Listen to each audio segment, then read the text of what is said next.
Once upon a time, seeing that her maidservant was engaged in different household duties, Mother Yashoda personally took charge of churning butter. And while she churned butter, she sang the childhood pastimes of Krishna and enjoyed thinking of her son. The end of her sari was tightly wrapped while she churned, and on account of her intense love for her son, milk automatically dripped, which moved as she labored very hard, churning with two hands. There were drops of perspiration on her face, and the flower garland which was on her head scattered here and there. Before this picturesque sight, Lord Krishna appeared as a child. He felt hungry, and to increase his mother's love, he wanted her to stop churning. He indicated that her first business was to let him suck her breast, and then she could churn butter later. Mother Yashoda took her son on her lap and pushed the nipple of her breast into his mouth. And while Krishna was suckling the milk, she was smiling, enjoying the beauty of her child's face. Suddenly, the milk which was on the stove began to boil over. Just to stop the milk from spilling, Mother Yashoda at once put Krishna aside and went to the stove. Left in that state by his mother, Krishna became very angry, and his lips and eyes became red in rage. He pressed his teeth and lips, and taking up a piece of stone, he immediately broke the butter pot. He took butter out of it, and with false tears in his eyes, he began to eat the butter in a secluded place. In the meantime, Mother Yashoda returned to the churning place. After setting the overflowing milk pan in order, she saw the broken pot in which the churning yogurt had been kept. Since she could not find her boy, she concluded that the broken pot was his work. She smiled as she thought, the child is very clever. After breaking the pot, he has left this place, fearing punishment. After she sought all over, she found her son sitting on a big wooden grinding mortar, which was kept upside down. He was taking butter from a pot which was hanging from the ceiling on a swing, and he was feeding it to the monkeys. She saw Krishna looking this way and that way in fear of her because he was conscious of his naughty behavior. After seeing her son so engaged, she very silently approached him with a stick in hand, and he immediately got down from the grinding mortar and began to flee in fear. Mother Yashoda chased him to all the corners, trying to capture the Supreme Personality of Godhead, who is never approached even by the meditations of great yogis. In other words, the Supreme Personality of Godhead Krishna, who is never caught by the yogis and speculators, was playing just like a child for such a great devotee as Mother Yashoda. Mother Yashoda, however, could not easily catch the fast running child because of her thin waist and heavy body. Still, she tried to follow him as fast as possible. Her hair loosened, and the flowers in her hair fell to the ground.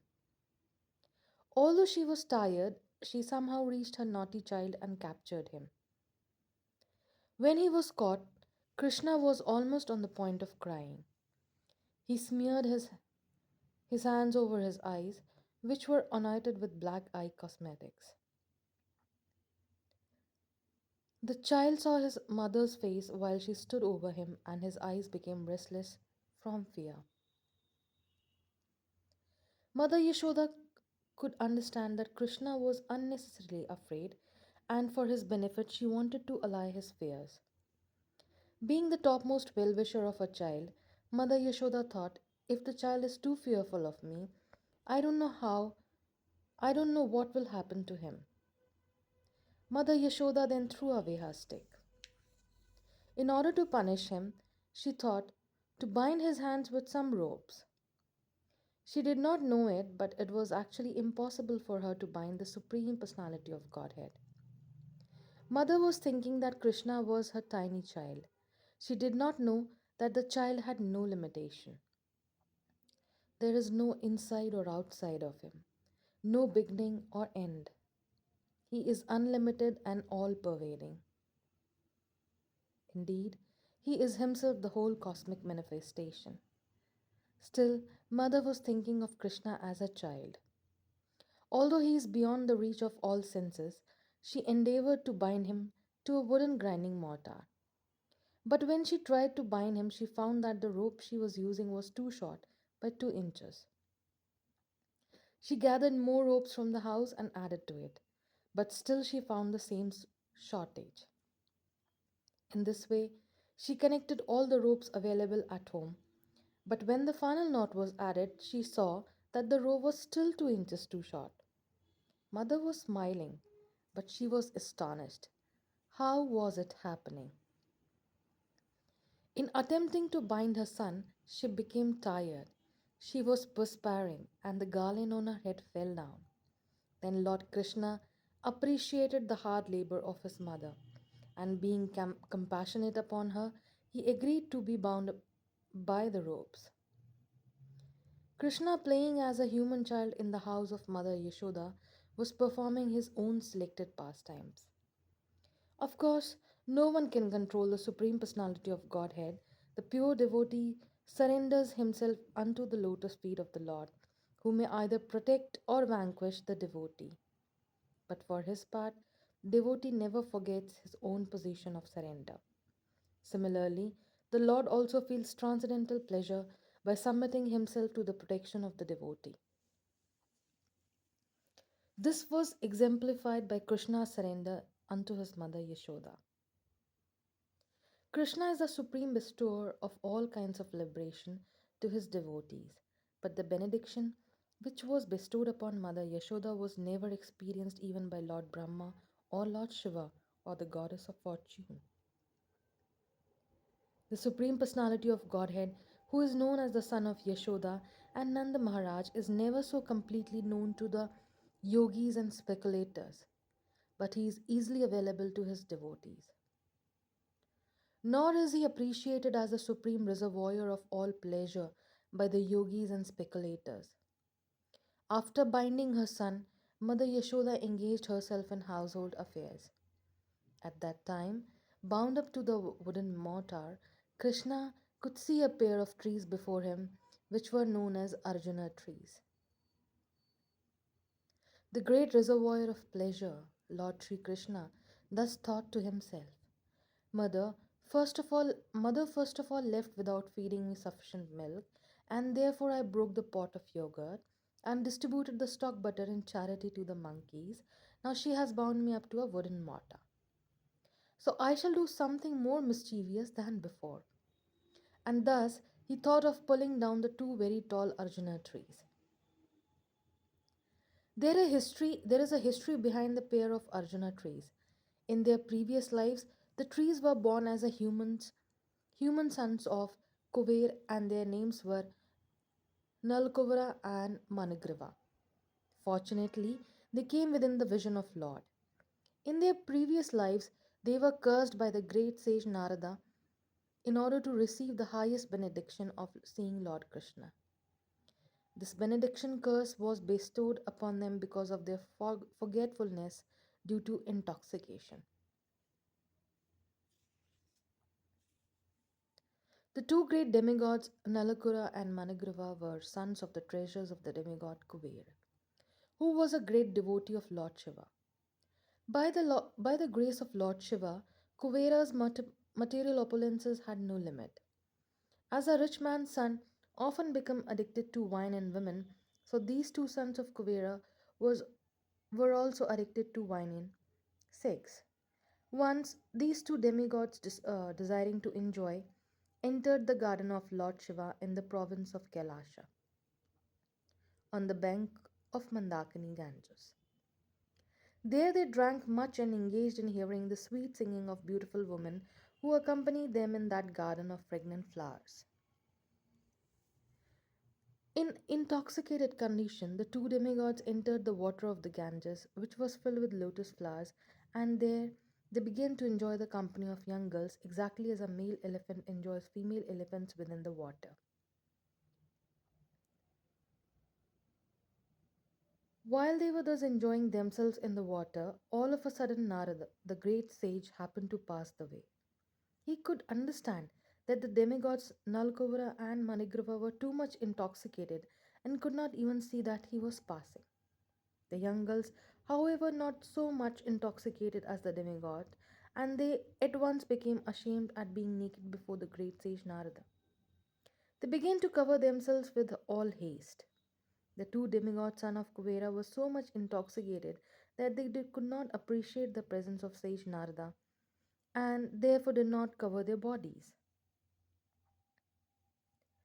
On seeing the two demigods so degraded by intoxication, Narada desired their welfare and therefore he exhibited his causeless mercy upon them by cursing them. Because the great sage was compassionate upon them, he wanted to finish their false enjoyment of intoxication and association with young girls and wanted them to see Lord Krishna face to face. He conceived of cursing them as follows. Like he said that the attraction for material enjoyment is due to an increase of mode of passion. A person in the material world, when favored by the material opulence of riches, generally became addicted to three things: intoxication, sex, and gambling. Materially opulent men, being puffed up with the accumulation of wealth, also become so merciless that they indulge in killing animals by open slaughterhouse. And they think that they themselves will never die. Such foolish person, forgetting the laws of nature, became become overly infatuated with the body. They forget that the material body, even though very much advanced in civilization, up to the position of the demigods, will finally turn into ashes or stool. And while one is living, whatever the external condition of the body may be, within there is only stool, urine, and various kind of worms. Thus, being engaged in jealousy and violence to the other bodies, materialistic cannot understand the ultimate goal of life, and without knowing this goal of life, they generally glide down to a hellish condition in their next life. Such foolish persons commit all kinds of sinful activities on account of the temporary body, and they are even unable to consider whether the body actually belongs to them. Generally, it is said that the body belongs to the person who feed it. One might therefore consider whether the body belongs to one person or to the master to whom one renders services. The master of slaves claims full right to the bodies of the slaves because the master feeds the slave. It may also be questioned whether the body belongs to the father, who is the seed giving master of the body, or to the mother, who develops the child body in her womb. Foolish persons are engaged in committing all sorts of sins due to the misconception of identifying the material body with the self. But one should be intelligent enough to understand to whom the body belongs. A foolish person indulges in killing animals to maintain the body, but he does not consider whether the body belongs to him or to his father or mother or maternal grandfather. Sometimes a father gives his daughter in charity to a person with a view of getting back the daughter's child as a son. The body may also belong to a stronger man who forces it to work for him. Sometimes a slave's body is sold to a master, and from that day on, the body belongs to the master. And at the end of life, the body belongs to the fire, because the body is given to the fire and burned to ashes. Body is thrown into the street to be eaten by the dogs and vultures. Before committing all kinds of sin, to maintain the body, one should understand to whom the body belongs. Ultimately, it is concluded that the body is a product of material nature, and at the end, it merges into material nature. Therefore, the conclusion should be that the body belongs to material nature. One should not wrongly think that the body belongs to him. To maintain a false possession, why should one indulge in killing? Why should one kill innocent animals to maintain the body? When a man is infatuated with the false prestige of opulence, he does not care for any mortal instruction but indulges in wine, women, and animal killing.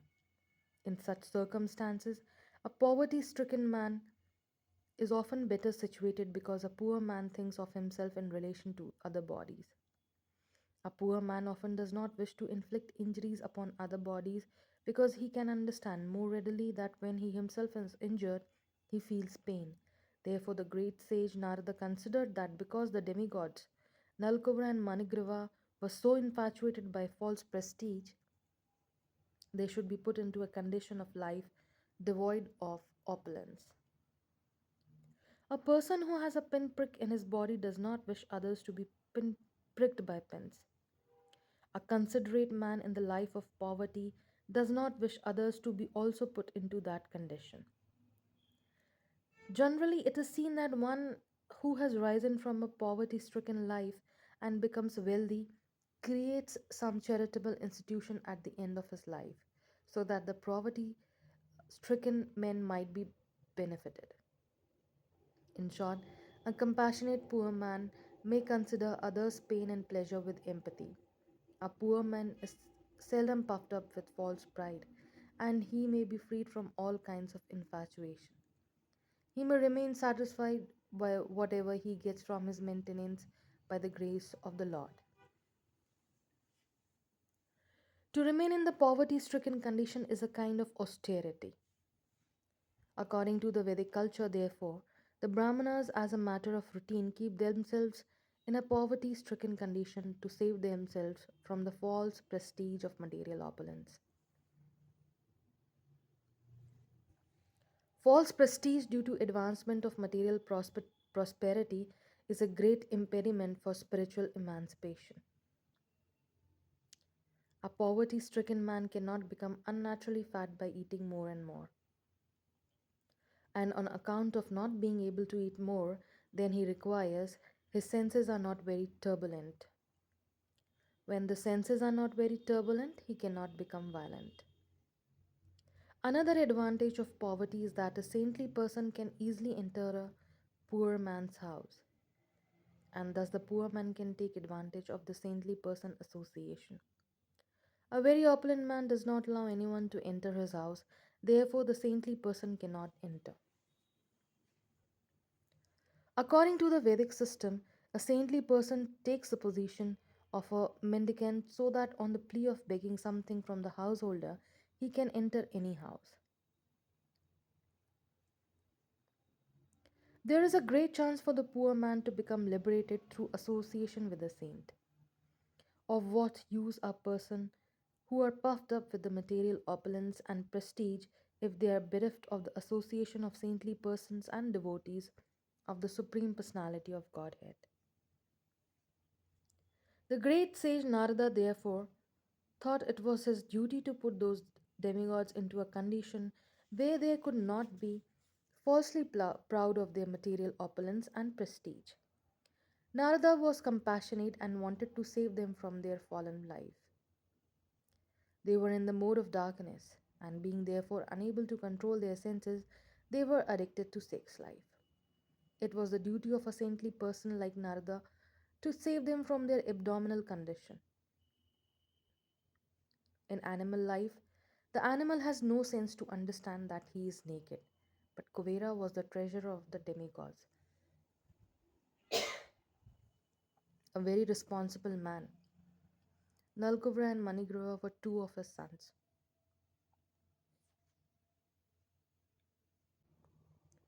And yet they became so animalistic and irresponsible that they could not understand, due to intoxication, that they were naked. The great sage Narada thought it fitting that although the brothers would be punished to become trees, by his mercy they would continue to keep their memory and be able to know why they were being punished. After changing the body, a living entity generally forgets his previous life, but in special cases, by the grace of Lord, as with these two demigods, one can remember. Sage Narada therefore contemplated that the two demigods should remain for 100 years in the time of the demigods in the form of trees. And after that, they would be fortunate enough to see the Supreme Personality of Godhead face to face by His causeless mercy. And they Thus, they would be again promoted to the life of the demigods and become great devotees of the Lord. After this, the great sage Narada returned to his abode known as, and the two demigods turned into trees known as the twin Arjuna trees. Although child Krishna was bound up to the wooden mortar, he began to proceed toward the twin trees in order to fulfill the prophecy of his great devotee Narada. Lord Krishna knew that Narada was his great devotee and that the trees standing before him as twin Arjuna trees were actually the son of Kuvera. I must now fulfill the words of my great devotee Narada, he thought. Then he proceeded through the passage between the two trees. Although he was able to pass through the passage, the large wooden mortar stuck horizontally between the trees. Taking advantage of this, with great strength, Lord Krishna began to pull the rope, which was tied to the mortar. As soon as he pulled, the two trees with all their branched and limbs fell down with a great sound. Out of the broken fallen trees came two great personalities, shining like blazing fire. All sides became illuminated and beautiful by their presence. The two purified personalities immediately came before the child Krishna and bowed down to offer their respects and prayers.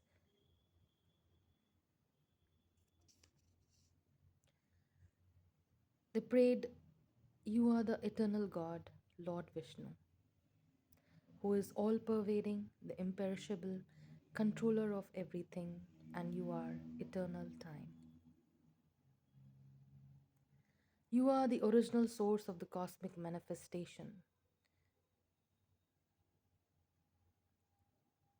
You are living as the super soul in all the multiforms of living entities, and you know very well what is going on within their bodies and minds. Therefore, you are the supreme dictator of all activities of all living entities.